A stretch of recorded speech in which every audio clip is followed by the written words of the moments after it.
पुराने समय की बात है। एक गांव में धनीराम नाम का एक किसान रहता था। उसके 4 बेटे थे।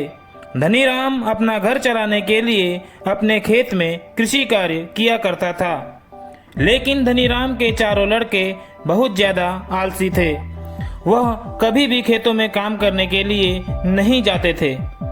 वह सारा दिन अपना समय गांव में इधर उधर बैठकर बिताया करते थे।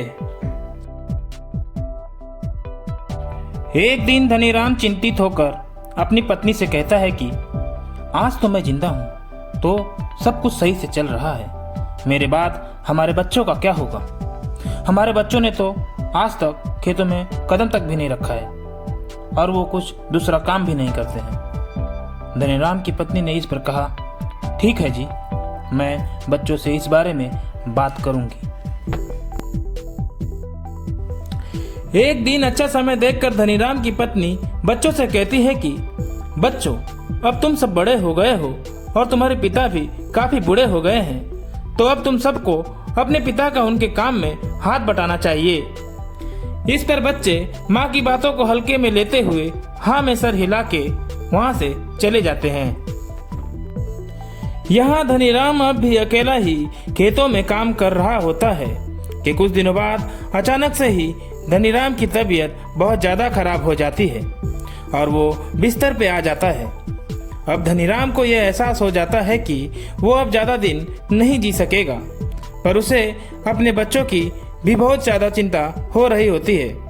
वो सोचने लगता है कि वो कैसे अपने बच्चों का आलस पुनः छुड़ाकर उन्हें मेहनत करने के लिए प्रेरित करे। साथ ही वो ये भी सोचता है कि ऐसे ही उसके बच्चे उसके कहने पर ही मेहनत तो नहीं करने लग जाएंगे। अतः वह एक तरकीब सोचने के बाद अपने चारों बच्चों को अपने पास बुलाता है। धनीराम अपने बच्चों से कहता है, बच्चों, अब मैं किसी भी पल इस दुनिया से चला जाऊंगा, अतः मैंने पूरी जिंदगी पाई पाई जोड़कर तुम सभी के लिए कुछ 10 लाख का सोना बनाया है, जिसे कि मैंने तुम सभी यहाँ तक कि तुम्हारी माँ से भी छुपाकर हमारे खेत में गाड़ रखा है। तो मेरे मरने के बाद तुम सब आपस में उस सोने को बांटकर अपने आगे के जीवन का गुजारा करना।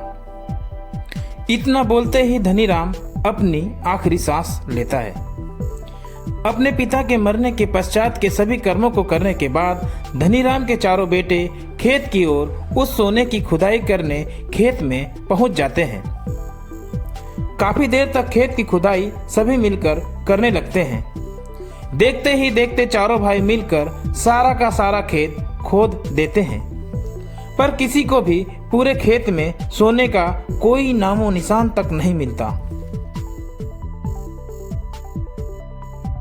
सभी एक दूसरे को आश्चर्य और हताश नजरों से देखने लग जाते हैं और आपस में बड़बड़ाने लगते हैं, पिताजी ने हमसे झूठ बोला, पिताजी ने हमसे झूठ बोला। और फिर कुछ देर बाद सभी घर पर चले जाते हैं। घर पहुंचते ही सभी माँ से पिताजी के खेत में सोना गाड़ के रखा है ये बात पिताजी ने उनसे झूठ क्यों कही, इस बारे में पूछने लगते हैं। माँ बच्चों से कहती है, मेरे बच्चों, पिताजी को कुछ मत कहो, उन्होंने जरूर कुछ सोचकर ही तुम लोगों से सोना गाड़ने की बात कही होगी। देखो, अब जब तुम चारों ने मिलकर इतनी मेहनत से सारे खेत की खुदाई कर ही दी है, तो ये लो, ये धान के बीज भी खेत में बो ही दो। माँ की बात मानकर चारों खेत में बीज बो देते हैं तथा माँ के बताए अनुसार वो समय समय पर खेत में पानी और खाद भी डाल देते हैं। कुछ महीनों के बाद उस खेत में पूरे गांव के मुकाबले बहुत ज्यादा और अच्छी धान की फसल होती है, जिससे कि चारों भाइयों को बहुत ज्यादा मुनाफा होता है, जिसे कि वो आपस में बराबर बांट लेते हैं। इस पर उनकी माँ उन्हें कहती है, देखो बच्चों, ये जो तुमने मेहनत करके खेत की खुदाई की, बीज बोया, खेत में पानी डाला, खाद डाली और फिर जाके इतनी अच्छी फसल हुई, और तुम सब ने जो मुनाफा कमाया, यही असल में वो सोना है जिसके बारे में तुम्हारे पिता कह रहे थे। पर उस समय तुम उनकी बातों को समझ नहीं सके। माँ की यह बात सुनकर पिता को याद करते हुए बच्चे रोने लग जाते हैं और वो ये समझ जाते हैं कि मेहनत ही खरा सोना है।